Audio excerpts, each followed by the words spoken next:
السلام علیکم جی، کیا حال چال ہے آپ سب لوگوں کے؟ میں امید کرتی ہوں کہ آپ سب بالکل ٹھیک ہوں گے، خیریت سے ہوں گے۔ ناول ماسیل بائی نور راجپوت کی یہ 16ویں قسط ہے، ایمان رابرٹ۔ اگلے دن وہ اٹھی تو کافی فریش تھی۔ اسے رات والا واقعہ یاد نہیں تھا۔ جو نرس اس کے لیے ناشتہ لائی تھی، ایمان نے اس کی باتوں کا جواب بھی دیا تھا۔ اس نے ناشتہ بھی کیا تھا۔ وہ باہر کھلا آسمان دیکھنا چاہتی تھی۔ اس کے کہنے پر نرس اسے بالکنی میں لائی تھی۔ کتنا وقت گزر گیا تھا اسے آسمان کو دیکھے ہوئے، بلکہ اس کے پار موجود ہستی کو پکارے ہوئے۔ وہ چہرہ اٹھا کر آسمان کی اس پار اسے ڈھونڈتی رہی۔ اللہ! اتنے مہینوں بعد وہ اپنے حواسوں میں لوٹی تھی جو اسے پکار پاتی۔ وہ روشنی کی تلاش میں اندھیرے سے روشناس ہوئی تھی، اور اس نے اس اندھیرے میں وہ سب کچھ دیکھا تھا جو عام لوگ نہیں دیکھ پاتے۔ کچھ دیر وہ بالکنی میں رہی، بالکل خاموش، آس پاس دیکھتی ہوئی۔ اسے جو پہلا خیال آیا تھا وہ اللہ کا تھا۔ نہ سلمہ بیگم تھی، نہ ہاتھ تھا، نہ کوئی ماسیل تھا۔ اس کنڈیشن کو صرف وہی سمجھ سکتے ہیں جو اس سے گزرے ہوں۔ میں واپس آ گئی ہوں۔ اس نے چہرہ اٹھا کر آسمان کی طرف دیکھتے ہوئے اپنے خالق کو اپنا پیغام پہنچایا تھا کہ وہ اندھیروں کی لڑائی جیت آئی تھی۔ اس نے اپنے دل کو کبھی اتنا خوش محسوس نہیں کیا تھا۔ وہ کافی دیر وہاں موجود رہی۔ اس نے اپنی داہنی کلائی دیکھی تو اس پر ایک نشان پڑا ہوا تھا۔ شروع میں اس کی حالت اتنی تشویشناک تھی کہ اس کی کلائی کو بیڈ کے ساتھ باندھا گیا تھا تاکہ وہ خود کو نقصان نہ پہنچا سکے۔ مجھے یہاں کون لایا تھا؟ اس نے اب نرس سے سوال پوچھا۔ ڈاکٹر مہک، اس نے وہی نام بتایا جو ہاتھ نے اسے بتانے کو کہا تھا۔ اس سے اب کمزوری محسوس ہو رہی تھی۔ وہ واپس کمرے میں آ گئی، بیڈ پر لیٹی رہی، خاموشی سے چھت کو گھورتی رہی، جانے کب وہ سو گئی۔ اس کے سونے کے بعد وہ وہاں آیا تھا۔ آج مس ایمان نے باتیں بھی کی ہیں۔ اس نے یہاں لانے والے کا نام بھی پوچھا۔ وہ آج کافی بہتر لگ رہی تھیں۔ نرس اب اسے رپورٹ دے رہی تھی۔ بس کچھ دن اور، پھر وہ نارمل ہو جائے گی۔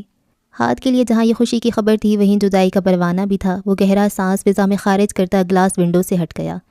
وہ شام تک سوتی رہی اور دوبارہ اٹھی تو جھٹکے سے اٹھ بیٹھی۔ اس کے کمرے میں بیڈ سے کچھ فاصلے پر رکھی کرسی پر ایک عورت بیٹھی تھی، خوبصورت، سحر انگیز۔ کوئی 45 سالہ وہ عورت اس سے ہی دیکھ رہی تھی۔ پہلے اسے لگا کوئی ڈاکٹر ہوگی۔ ہیلو ایمان، اب کیسا محسوس ہو رہا ہے؟ وہ اسے یوں دیکھ رہی تھی جیسے برسوں سے جانتی ہو۔ ایمان کے چہرے پر شناسائی کے کوئی رنگ نہیں ابھرے۔ وہ اسے نہیں جانتی تھی۔ کیا میں تمہیں یاد ہوں؟ وہ ایسے پوچھ رہی تھی جیسے ایمان اس سے پہلے ملی ہو۔ ایمان نے نفی میں سر ہلایا۔ میں ایمان رابرٹ ہوں، اس نے اپنا تعارف کرایا۔ وہ پاؤں کو جوتے جارجٹ کے گاؤن میں تھی، سر کے بال اونچے جوڑے میں بند تھے۔ اس کا چہرہ صاف تھا اور ایک اونی اسکارف اس کی گردن کے گرد لپٹا تھا۔ جوانی میں وہ عورت کتنی حسین رہی ہوگی۔ یہ دیکھو، اس نے موبائل کی اسکرین ایمان کے سامنے کی۔ یہ وہ ویڈیو تھی جو عبدل کے دوست جان نے بنائی تھی، اور جب ریسا ہال میں اس کا آخری دن تھا تب جان نے یہ ویڈیو پبلک کر کے اس کا کافی تماشا بنایا تھا۔ ایمان کو اپنے سر میں درد اٹھتا محسوس ہوا۔ اس نے بے سختہ اپنا سر پکڑا تھا۔ اسے آہستہ آہستہ یاد آ رہا تھا، ویلنسیا، یونیورسٹی، ریسا ہال، وہ کافی شاپ جہاں بیٹھ کر وہ کالمز لکھتی تھی، اور وہ پاگل عورت جو اکثر بس اسٹاپ پہ نظر آتی تھی۔ ایک دن وہ بریڈ جوس لے کر اس کے پاس گئی تھی۔ ایمان نے اسے بریڈ اور جوس دیا تھا۔ وہ پہلے تو ایمان کو گھورتی رہی تھی اور پھر اس سے دونوں چیزیں جپٹ لیں۔ تمہیں یہ سب کیسا لگتا ہے؟ ایمان نے سوال کیا تھا۔ عورت جس کے بالوں کو بے ترتیبی سے کاٹا گیا تھا، اس نے حیرت سے ایمان کو دیکھا۔ البتہ وہ کچھ باتیں سمجھتی تھی۔ وہ کچھ دیر اسے دیکھتی رہی اور پھر بریڈ کھانے لگی۔ اس ظاہری دنیا میں پاگل کا کردار ادا کرنا کیسا لگتا ہے؟ میں جانتی ہوں تمہاری حقیقی دنیا کچھ اور ہے۔ وہ جو کئی پہروں سے بھوکی ہونے کی وجہ سے بریڈ پر ٹوٹ پڑی تھی، ایمان کی بات سن کر جیسے وہ ساکت ہوئی۔ اس نے ایمان کو یوں دیکھا جیسے وہ نہیں بلکہ ایمان پاگل ہو۔ وہ پھر ہنسی اور ہنستی چلی گئی، اور اس کی ہنسی غصے میں بدل گئی۔ Go to heel! اس نے ہاتھ میں پکڑا بریڈ اور جوس ایمان پہ دے مارا اور گالیاں دیتی وہاں سے چلی گئی۔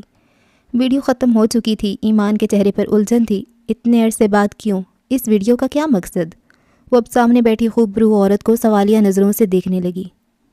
یہ میں ہوں، اس عورت نے ویڈیو والی اس پاگل عورت کی جانب اشارہ کیا جسے ایمان نے بریڈ اور جوس دیا تھا۔ ایمان ساکت نگاہوں سے اسے دیکھی گئی۔ اس کے چہرے پر بے یقینی تھی۔ میں ایمان رابرٹ ہوں، اور میں پچھلے کافی سالوں سے پاگل کا کردار ادا کر رہی تھی، یعنی پاگل تھی۔ دو ایمانیں ایک دوسرے کے آمنے سامنے بیٹھی تھیں۔ تم نے کوہرے کے اس پار کی دنیا دیکھی ہے نا؟ ہاں، تم نے دیکھی ہے۔ میں پچھلے 15 سالوں سے کوہرے کے اس پار اکیلی تھی، قید تھی۔ کوئی میری مدد کو نہیں آیا۔ اس کی آنکھیں نم تھی۔ وہ گود میں دونوں ہاتھ رکھے بیٹھی تھی۔ اس کے ہاتھوں میں واضح کپ کپاہٹ تھی۔ ایمان خاموشی سے دیکھ اور سن رہی تھی۔ 15 سال میں اس کوہرے میں بھٹکتی رہی۔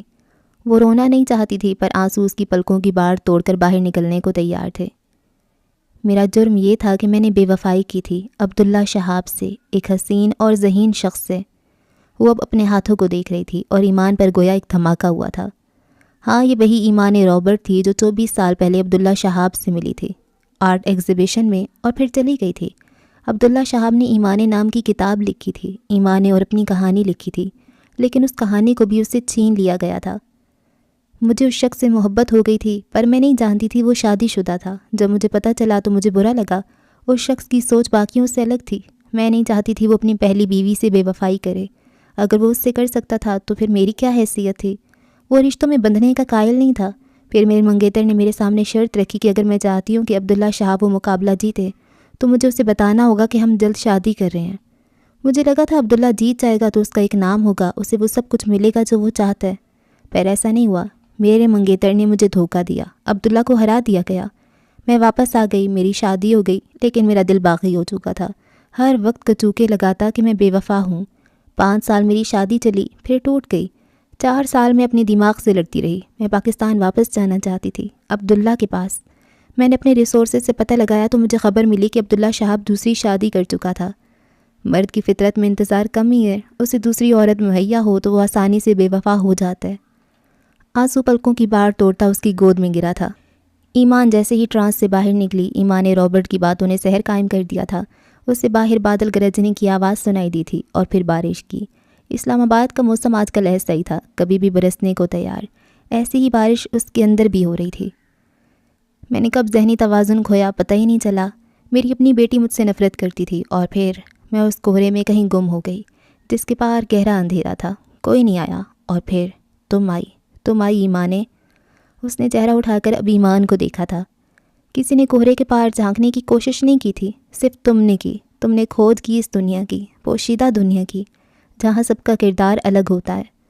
وہ اسے یوں دیکھ رہی تھی جیسے ایمان اس کی محسن ہو۔ اس ظاہری دنیا میں پاگل کا کردار ادا کرنا کیسا لگتا ہے؟ میں جانتی ہوں تمہاری حقیقی دنیا کچھ اور ہے۔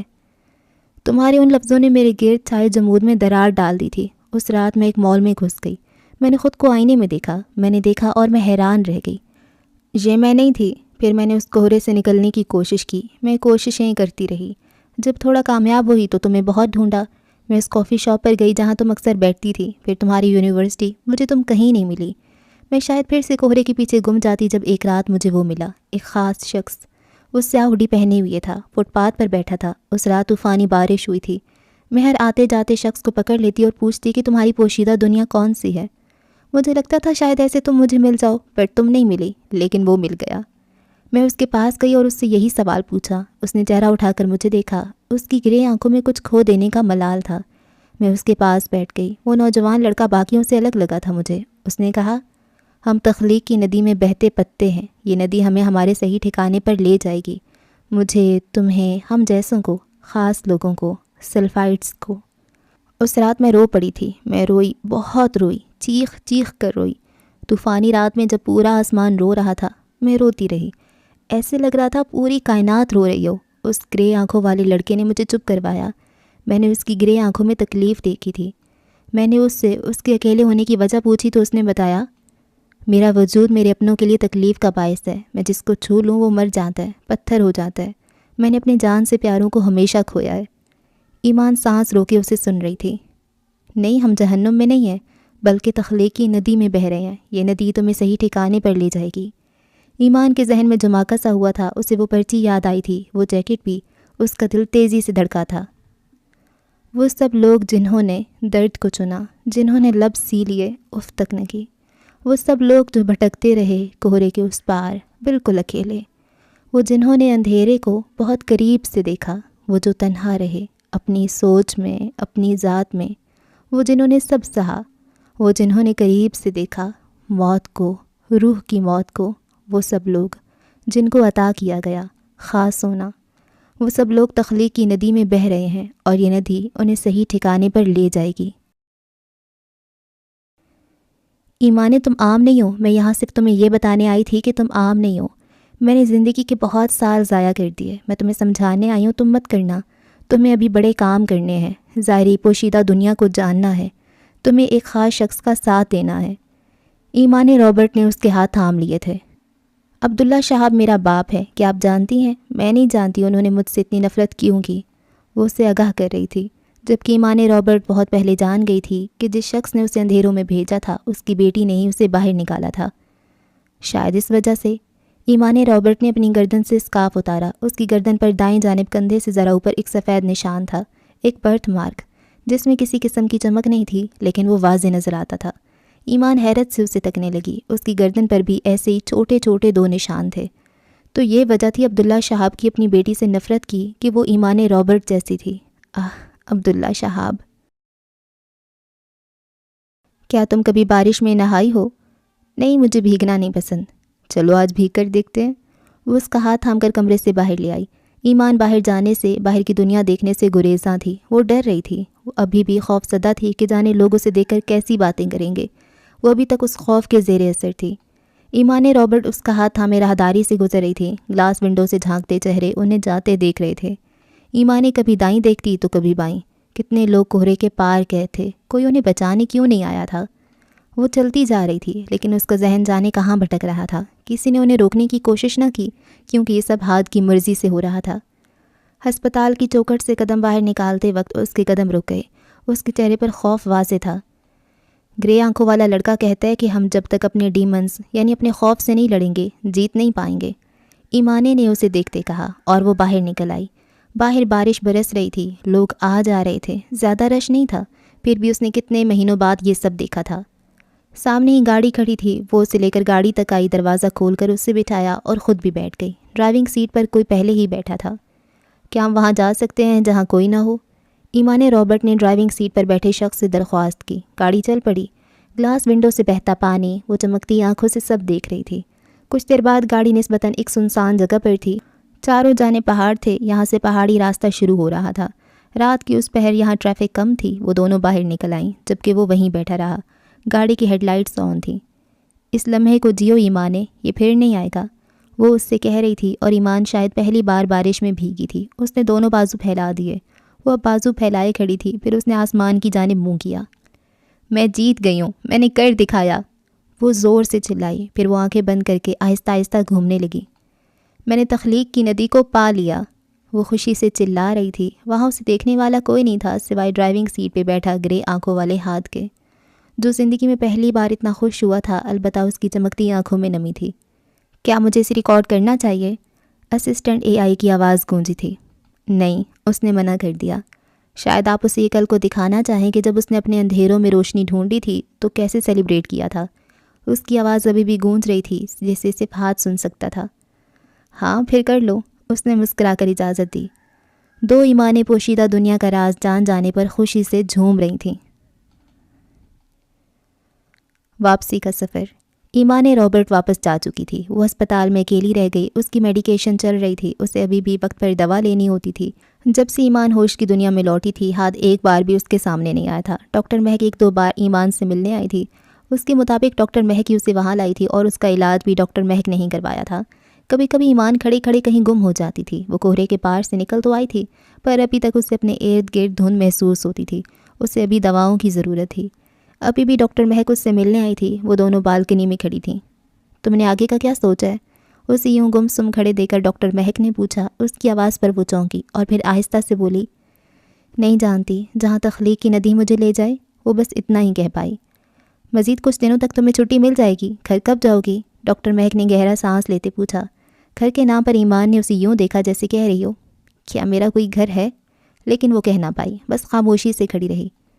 تمہاری ماں کتنا پریشان ہوں گی؟ ڈاکٹر مہک کی آواز ابھری۔ وہ کچھ نہ بولی۔ تصور کے پردے پر سلمیٰ بیگم کا عکس لہرایا۔ ماضی میں کیا ہوا، کس نے کیا کیا، کس نے کیا کہا، وہ کچھ یاد نہیں رکھنا چاہتی تھی۔ وہ بس اس کوہرے سے نکلنا چاہتی تھی۔ اگلے 2 دن اس نے پورے ہسپتال کا دورہ کیا۔ وہاں مریضوں کی حالت اس سے کئی گنا خراب تھی۔ یہ وہ مریض تھے جنہیں کسی قسم کی کمی نہیں تھی، سونے کے چمچ لے کر پیدا ہونے والے لوگ۔ وہ کیوں پاگل ہوئے تھے؟ اس کا جواب صرف وہی جانتے تھے۔ وہ وہاں آنے والی پہلی لڑکی تھی جو اتنی جلدی حواس کی دنیا میں لوٹ آئی تھی۔ وہ لڑکیوں کو چیختے چلاتے دیکھ رہی تھی اور اس کا خود سے یہی سوال تھا، کیا میں بھی ایسی ہی تھی؟ جواب کا سوچ کر وہ جھرجھری سی لیتی۔ تیسرے دن وہ اپنے کمرے میں تھی جب ڈاکٹر مہک آئی۔ چلو ایمان، تیار ہو جاؤ، تمہارا بھائی تمہیں لینے آیا ہے۔ اس نے ایک جھٹکے سے پلٹ کر دیکھا۔ بھائی؟ اس کے لب ہولے سے پھڑپھڑائے۔ آج اس کی ہسپتال سے کلیئرنس ہونی تھی، ہاتھ جلدی جلدی کام نپٹا رہا تھا۔ وہ فائل ہاتھ میں تھامے کھڑا تھا جب اس کا فون بجنے لگا۔ ڈاکٹر مہک کا فون تھا۔ وہ آ رہا ہے اسے لینے، ڈاکٹر مہک کی آواز ابھری تھی۔ کون؟ اس کی پیشانی پر لکیریں ابھریں۔ ایمان کا بھائی ارمان بن عبداللہ، میں نے اسے اسپتال کا ایڈریس دے دیا ہے، وہ کبھی بھی پہنچ جائے گا۔ ٹھیک ہے۔ اس نے فون بند کر دیا۔ دل پر بوجھ سا آ گرا تھا۔ وہ جا رہی تھی، اس پر ہاتھ کا کوئی حق نہیں تھا۔ وہ لڑکی جسے اس نے اپنی بیوی کے رشتے سے یہاں داخل کروایا تھا، جسے اس نے اپنا پورا وقت دیا تھا، جو اس کی موجودگی سے بھی ناواقف تھی، وہ آج واپس جا رہی تھی۔ طے یہ ہوا تھا کہ ڈاکٹر مہک اسے لے جائے گی اور پھر سلمہ بیگم کو فون کر کے بلایا جائے گا اور ان کی بیٹی انہیں سونپ دی جائے گی، لیکن ارمان اس سے پہلے ہی ڈاکٹر مہک تک پہنچ گیا تھا۔ ایمان کا تو کوئی بھائی نہیں تھا، پھر تم کون ہو؟ وہ گہری نظروں سے اسے جانچ رہی تھی۔ سوتیلا بھائیوں میں اس کا۔ وہ کافی سنجیدہ تھا۔ ایمان سے 3 سال چھوٹا ارمان کہیں سے بھی اس سے چھوٹا نہیں لگ رہا تھا۔ وہ مضبوط جسامت کا اونچا لمبا لڑکا تھا۔ ایمان کے والد نے 2 شادیاں کی تھیں۔ ڈاکٹر مہک حیران ہوئی۔ ارمان کچھ نہ بولا۔ اتنے دنوں سے تم کہاں تھے؟ وہ اب تلخ ہوئی۔ ایک جوان بھائی کے ہوتے ہوئے بھی کوئی اسے ڈھونڈنے نہ آیا، کیسی عجیب فیملی تھی۔ وہ اب بھی خاموش رہا، شاید وہ کسی ذہنی پریشانی سے گزر رہا تھا۔ اگر ایمان تک پہنچنا ہے تو میرے سوالوں کے جواب دو۔ ارمان نے نظریں اٹھا کر ڈاکٹر مہک کو دیکھا۔ آپ اس کا پتہ جانتی ہیں؟ آپ نے ان کی مدر کو کیوں نہیں بتایا؟ وہ اب حیران ہوا۔ وہ اس کنڈیشن میں نہیں تھی، پہلے جو میں نے پوچھا ہے وہ بتاؤ۔ میری ماں نے کبھی ہمیں اسٹیپ مدر اور ان کے بچوں سے نہیں ملنے دیا، لیکن کچھ مہینے پہلے وہ اس دنیا سے گزر گئیں اور میرے فادر ذہنی طور پر بیمار ہیں۔ انہوں نے ہمیشہ اپنی پہلی بیوی اور بچوں سے نفرت کی ہے، لیکن کچھ دن پہلے جب میں ان سے ملنے گیا تو انہوں نے میرا گریبان پکڑ کر مجھے خود سے قریب کیا اور میرے کان میں ایک سرگوشی کی۔ وہ بس ایک ہی نام لے رہے تھے، ایمان ایمان۔ وہ پل بھر کو رکا، جیسے خود کو کمپوز کر رہا ہو۔ اس سے پہلے مجھے کبھی بھی اپنی سوتیلی بہنوں میں دلچسپی نہیں ہوئی، میں اکلوتا ہوں، میں نے کبھی بہنوں کا نہیں سوچا، لیکن اس روز میری حالت عجیب سی ہو گئی۔ امی کے جانے کے بعد اور ابو کو اس حال میں دیکھ کر مجھے اکیلے پن کا احساس ہوا۔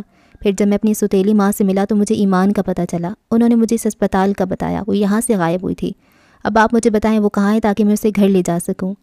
اس کی پوری بات سن کر ڈاکٹر مہک نے گہرا سانس لیتے کرسی سے ٹیک لگائی اور پھر فون اٹھا کر ہاتھ کا نمبر ملایا۔ ارمان پہلو بدل کر اسے دیکھنے لگا۔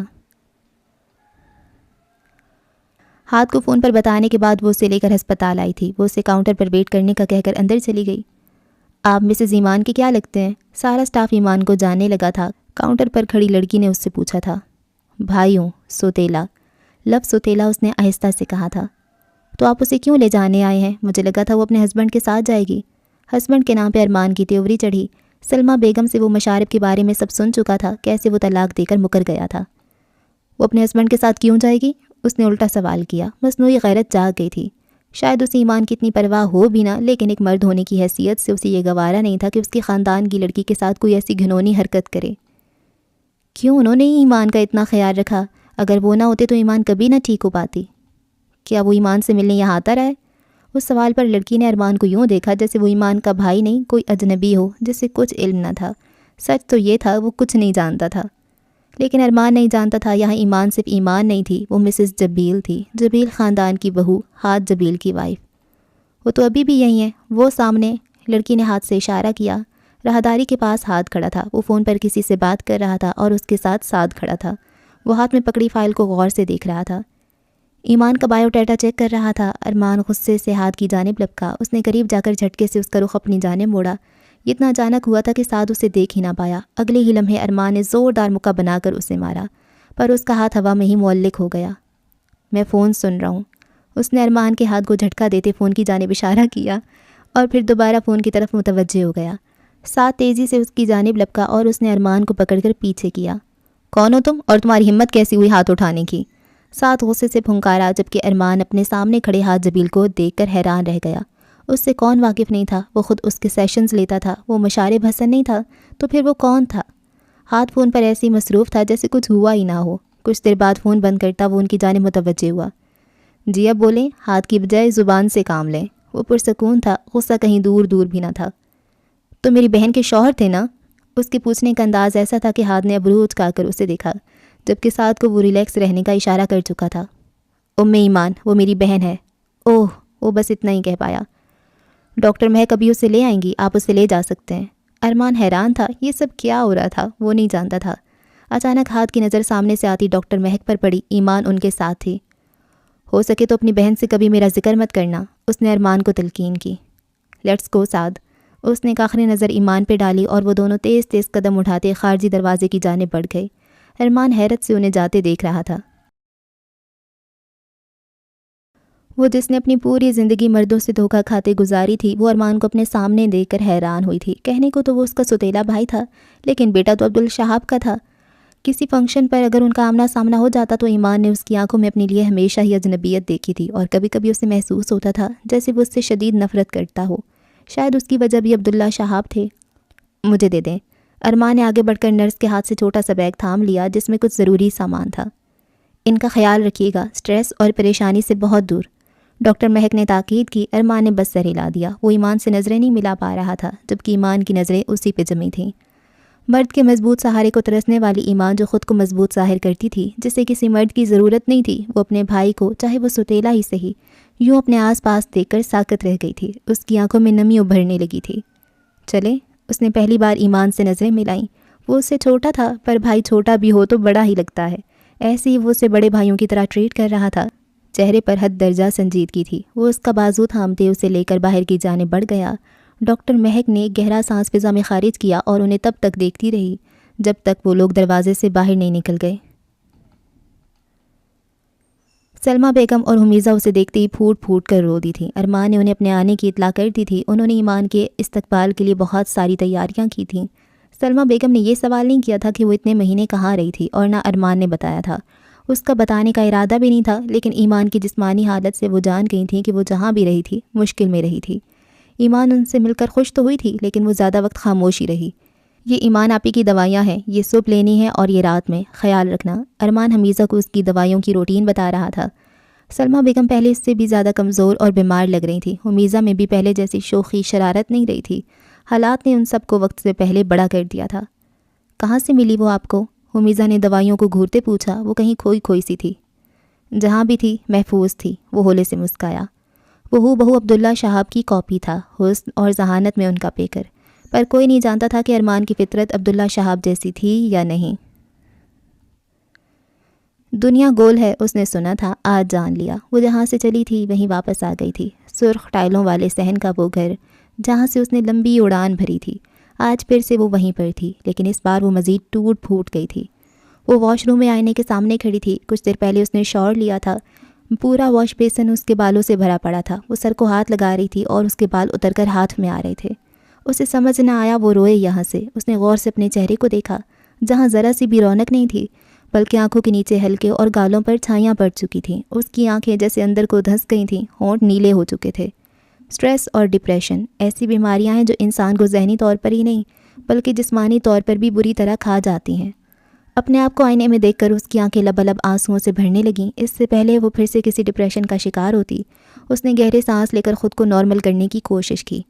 یہ وہ ایمان نہیں تھی جو اپنی محنت اور ذہانت کی بدولت اسپین پڑھنے گئی تھی، وہ جس کے کالمز بہت مشہور تھے، وہ جو نئی نئی چیزوں پر ریسرچ کرتی تھی، وہ جس نے زندگی کو زیرو سے شروع کر کے 100 پہ لا کھڑا کیا تھا۔ وہ آج پھر سے زیرو پر ہی تھی۔ کوئی ہمیں یہ کیوں نہیں سکھاتا کہ جب زندگی ہمیں 100 سے زیرو پر لا کر پٹخ دے گی تو زیرو سے کیسے شروع کریں؟ زیرو سے شروع کرنا آسان ہوتا ہے، لیکن 100 سے زیرو پر آ کر دوبارہ شروع کرنا سب سے مشکل۔ پہلے وہ ذہین و فتین ایمان تھی جس نے اپنی محنت سے اعتماد حاصل کیا تھا۔ اسے وقت لگا، اس نے بہت کچھ سہا اور اپنی زندگی کو سہل کر ہی لیا۔ اب وہ ایمان پہلے والی ایمان نہیں تھی، وہ اب طلاق یافتہ پاگل خانے میں داخل رہنے والی لڑکی تھی۔ اب کیسے وہ زندگی سہل کرتی؟ منہ ہاتھ دھو کر وہ وضو کرتی باہر نکل آئی۔ باہر حمیزہ بیڈ پر بیٹھی اس کا انتظار کر رہی تھی۔ جلدی کہیں آپ ہی، کھانا ٹھنڈا ہو رہا ہے، میں نے آپ کی فیوریٹ ڈش بنائی ہے۔ اسے 3 دن ہو چکے تھے واپس آئے۔ سلمہ بیگم اور حمیزہ پہلے کی طرح نارمل رہنے کی کوشش کر رہی تھیں، لیکن وہ پہلے جیسی نہیں رہی تھی۔ میں بس نماز پڑھ لوں، وہ زبردستی مسکرائی۔ بھیگے چہرے کے گرد اس نے بڑا سا دوپٹہ لپیٹا اور جائے نماز بچھا کر اس پر کھڑی ہو گئی۔ 6 مہینے، تقریباً 6 مہینے گزر گئے تھے، وہ اللہ کے حضور نہیں جھکی تھی۔ وہ پاگل تھی، اور پاگلوں کو نماز کا کیا پتہ ہوتا ہے؟ اسے تو ہوش ہی نہیں تھا۔ اب جب ہوش آیا تھا تو سمجھ نہیں آ رہا تھا شروع کہاں سے کرے۔ حمیزہ اسے چھوڑ کر کمرے سے باہر نکل گئی۔ وہ بت بنے جائے نماز پر کھڑی رہی۔ اس کی نظریں سجدے کی جگہ بنے مینار پر جمی تھیں۔ اس نے نیت باندھنے کی کوشش کی، لیکن سمجھ نہ آیا کہ کیا بولے کیا پڑھے۔ اس کی آنکھیں پھر سے آنسوؤں سے بھر گئیں۔ وہ کھڑے کھڑے رونے لگی تھی۔ وہ اپنی بے بسی پر رو رہی تھی۔ اس نے خود کو پھر سے کوہرے میں قید پایا تھا۔ چاروں جانب اندھیرا تھا، سرد پن۔ وہ اب کانپ رہی تھی۔ اللہ اکبر!